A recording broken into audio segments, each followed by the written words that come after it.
Olá, galerinha boa e amiga do mundo dos mistérios. Seja muito bem-vindo à história da criação, o maior segredo da história humana, os Anunnaki.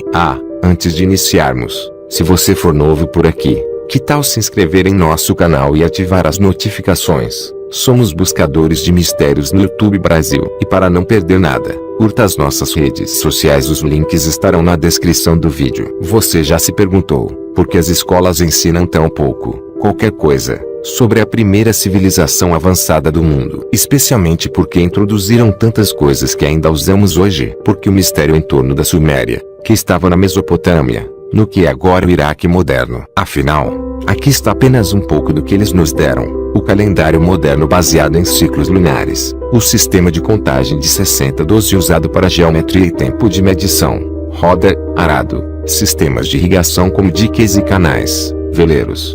Eles até falaram a primeira língua conhecida, e deixaram a prova da primeira escrita gravada. São muitas as contribuições inteligentes para a humanidade, não é? Então por que não nos ensinam mais sobre esta civilização claramente avançada e influente? Bem, conecte os pontos, e você descobrirá por que a omissão pode ser deliberada. Os sumérios foram precisos na criação de muitos sistemas avançados, mas descartam sua história como uma mera mitologia. Mas por que isto? Porque se damos a mesma credibilidade à sua história escrita, como nós demos às suas invenções, estaremos ensinando uma versão incompleta e diferente de nossas origens.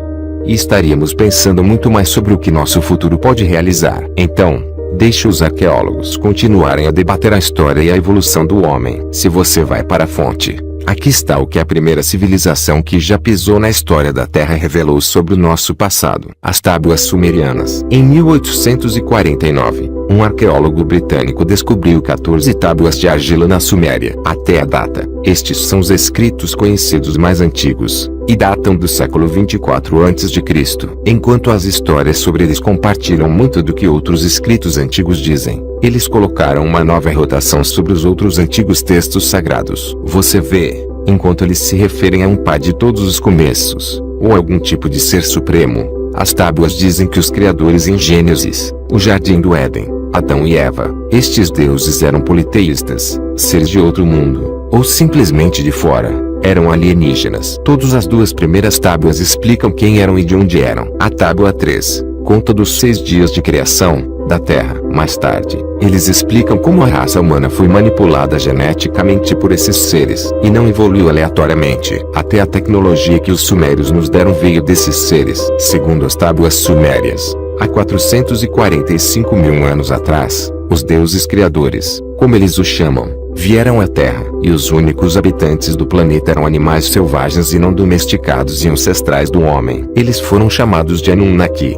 que significa aqueles que vieram do céu para a Terra. Esses seres habitavam um planeta orbital distante chamado Nibiru, que só entra em nosso sistema solar a cada 3.600 anos. Eles descrevem Nibiru muitas vezes maior que o diâmetro da Terra, e abundante em óxido de ferro, fazendo com que seus rios e lagos pareçam vermelhos. Uma nota lateral sobre Nibiru: de acordo com as tábuas, a atmosfera de Nibiru começou a deteriorar-se e tornou-se um lugar hostil para a vida, e para restaurá-la, os Anunnakis precisavam de um elemento importante para sua atmosfera: o ouro. Agora, aqui estão alguns fatos interessantes. Há uma prova de que as nanopartículas de ouro podem ser usadas para reparar nosso ozônio danificado. Ele protege a radiação, o que explica por que a NASA usa folhas de ouro em suas estações espaciais. Enquanto a NASA está atualmente ciente de 8 planetas oficiais em nosso sistema solar, há muita especulação sobre a órbita obscena de 2 planetas, o que aponta para a atração gravitacional provável de uma massa muito grande, que ainda não foi descoberta. Agora, a detecção desses traços de massa remontam décadas, mas em outubro de 2017, a NASA publicou a Superterra que veio para se juntar, afirmando: existem agora 5 linhas diferentes de evidências observacionais que apontam para a existência do planeta 9. Se você renova essa explicação e imagina que o planeta 9 não existe, então você gera mais problemas do que você resolve. Claramente, há um grande potencial para outro planeta que ainda não foi descoberto em nosso sistema solar. Agora, quando os Anunnakis chegaram, eles foram capazes de viver vidas que atravessavam centenas de milhares de anos. Eles criaram um assentamento de minério que eles chamaram de Eridu, estação terrestre no Golfo Pérsico sob um líder chamado Enki. As tábuas dizem: Depois que a realeza desceu do céu, estava em Eridu. Esses visitantes não estavam sozinhos. Eles trouxeram outra raça extraterrestre que eles chamavam de Igigi, como escravos. Os Igigi foram considerados inferiores e serviram aos Anunnaki para a mineração de ouro. À medida que as civilizações cresciam, o Igigi suportou o trabalho esmagador. E esta história é consistente com a Atrasis, que está nas tábuas babilônicas do século XVIII a.C.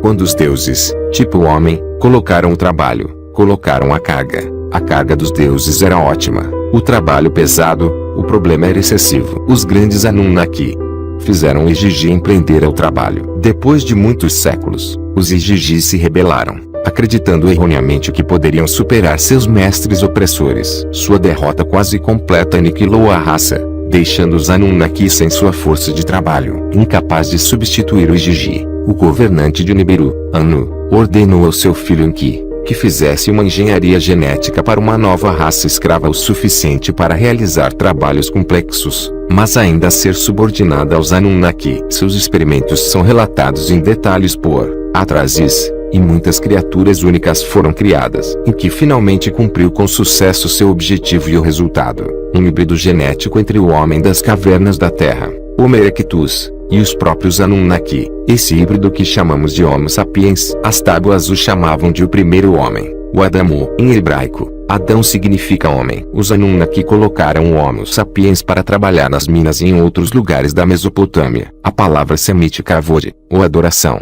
significa literalmente, trabalhe para. Portanto, o homem primitivo não teve escolha senão adorar seus deuses. De acordo com pictogramas e textos, em comparação com o homem, esses Anunnaki, que conhecemos viviam por muitos séculos, eram gigantes em comparação com o Homo sapiens. Como seu objetivo principal na vida era servir os Anunnaki, o Homo sapiens era, em troca, educado em habilidades sociais, assuntos acadêmicos e tecnologia. Tudo bem claro nas tábuas. Os novos escravos humanos eram estéril, mas à medida que a procura de força de trabalho aumentava, eles foram reestruturados para que pudessem se reproduzir. Isso levou à superpopulação. E mais tarde, muitos humanos foram banidos de suas cidades, dando origem à história do Jardim do Éden, e à história do banimento do paraíso para a procriação. À medida que os seres humanos evoluíam para se tornarem mais inteligentes, alguns líderes Anunnaki foram criados com humanos. As crianças resultantes dessas uniões proibidas entre as raças que se chamavam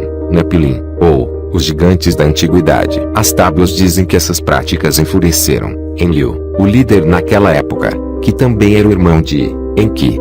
Enlil queria garantir que nenhum humano jamais se levante para potencialmente governar o Nibiru, e o cruzamento aumentou esse risco. Enquanto as populações humanas aumentaram ao longo de milhares de anos, descobriram que a natureza tem um plano para lidar com a sobrepopulação. A órbita de Nibiru que criou estragos no sistema solar.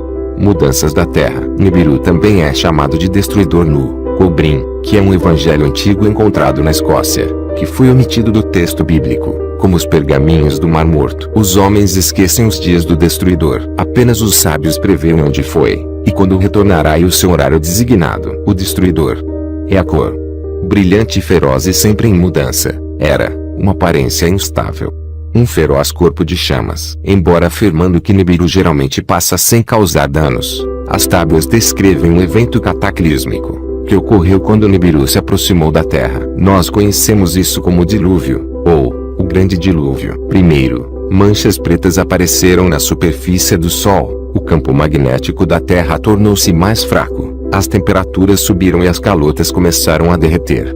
Por dias antes do dia do dilúvio, a Terra estava resmungando, gemendo como condor. Durante noites antes da queda da calamidade, nos céus, Nibiru como uma estrela brilhante foi vista. Enlil viu o desastre próximo como uma oportunidade para se livrar dos humanos que ele considerou indigno. Ele voltou a Nibiru, mas muitas opções de escolha dos Anunnakis testemunharam as inundações e destruição no planeta de seus barcos celestiais, que circundavam a Terra. Então houve escuridão durante o dia e, à noite, a lua como se foi engolida. A Terra começou a tremer, por uma força, antes desconhecida. Estava agitado. No brilho do amanhecer, uma nuvem negra surgiu do horizonte. A luz da manhã se transformou em escuridão. Então, o som de um trovão ondulado cresceu, e os relâmpagos iluminaram os céus. Naquele dia, Inesquecível, o dilúvio com um rugido começou. Nesse ponto, as grandes placas de gelo do Polo do Sul colidiram e caíram no oceano. Isso teria criado tsunamis em todos os lugares. Viajando para o norte em direção às minas de ouro no sudeste da África, o maremoto continuou para o norte, até atingir e submergir a cidade do Éden, um dos primeiros assentamentos Anunnaki na Terra, agora localizado em algum lugar no fundo do Golfo Pérsico de hoje, testemunhando o cataclismo, em que sentiu simpatia por suas criações, e instruiu seus escolhidos, para construir barcos. Entre esses poucos humanos, foi Ziusudra, que conhecemos como Noé, e sua família. Uma grande tempestade com fortes chuvas começou. O maremoto continuou varrendo a terra por 7 dias, até que finalmente parou. Mas as chuvas intensas continuaram por mais 40 dias e noites. A história de grande dilúvio, ou a grande inundação, está registrada em quase todas as civilizações em nosso planeta. As amostras de gelo do núcleo da Groenlândia e da Antártida ilustram que, no auge da última era do gelo, os níveis do mar eram 130 metros mais baixos do que hoje. E, mais importante, há uma indicação clara de um rápido aumento do mar. Após o dilúvio, a reconstrução de um novo porto espacial começou. O texto descreve como os Anunnaki fizeram seus prédios de acordo com a posição das estrelas. Ele diz: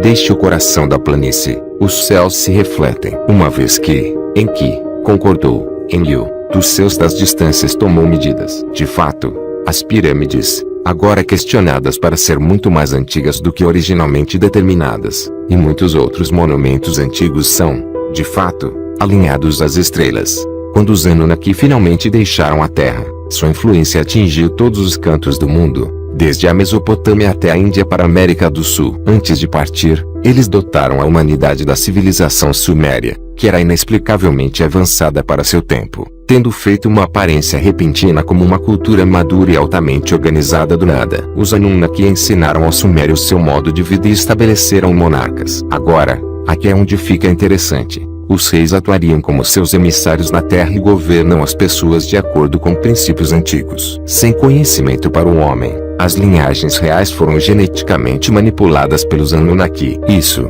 por sua vez, explicaria a forte aversão pela nobreza para interclasse e a reprodução. Algumas pessoas especulam que os Anunnaki conseguiram controlar a Terra através da criação seletiva de nobreza por séculos e por milênios. Outros acreditam que um dia, quando Nibiru passar mais uma vez perto do nosso planeta, os Anunnaki voltarão a restaurar o domínio sobre a raça escrava que eles criaram. Isso explicaria o segredo em torno da história registrada da Suméria. De qualquer forma, 3.600 anos se aproximam de um novo ciclo. Então, agora que você sabe o que os antigos revelam sobre nossas origens, talvez você decida o que você acha sobre esse assunto. Dê-nos a sua opinião sobre isso e espalhe esta informação valiosa com os outros. Para mais notícias do mundo dos mistérios, aguardem até as próximas novidades. Como sempre, muito obrigado por assistir. Se você gostou, deixe aquele joinha para ajudar o canal.